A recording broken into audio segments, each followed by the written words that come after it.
Here are 5 tips to prevent your bird from biting you.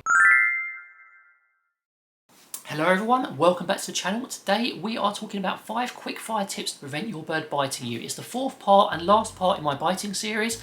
I may do more videos on biting in the future, but I want to round it off with this to sort of reinforce the lessons and the solutions part and give you a quick fire set of tips for preventing biting, because generally prevention is much better than cure when it comes to biting, and it's much better to prevent it from happening in the first place than having to fix it afterward.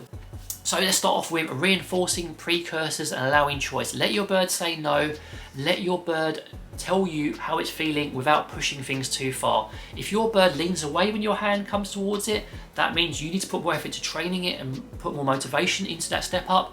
If you push it too far, then you're going to get bitten. You want to stop it before it gets to that point. You want to reinforce the point where your bird's showing you it's uncomfortable, because then you're more likely to see a little bit more leaning, a little bit more discomfort, rather than the bird nailing you basically. So reinforce those precursors, give your bird that choice, it's really important.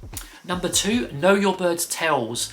It's really important to observe your parrot, learn about your parrot's sort of generic features, learn about your parrot's individual quirks. If you know what's leading up to a bite, what your bird's going to be behaving like before by recording sessions, watching them, then you can help to avoid it. You can redirect them, give them something else to do rather than getting bitten. Just knowing your bird's tells is really helpful. Number 3, knowing your bird's high value treats. I've got a video on why treats are so important, which I'll leave a card for now.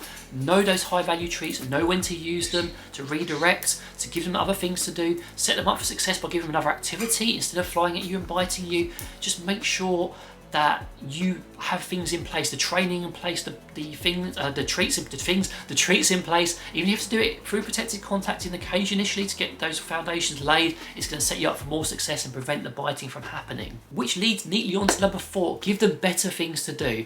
If your bird's biting you and they haven't got much else to do, they're going to keep doing it because it's getting a reaction, it's getting them things to do. Give them foraging activities, tire them out through productive fun activities.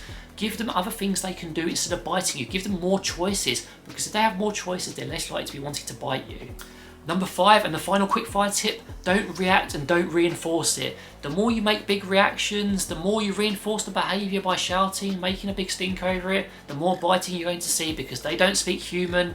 I know some people tell you staying firm no works, maybe later on down the line when they know you better as well, but initially it doesn't work and there are much better ways of approaching it, so don't reinforce that biting behaviour accidentally.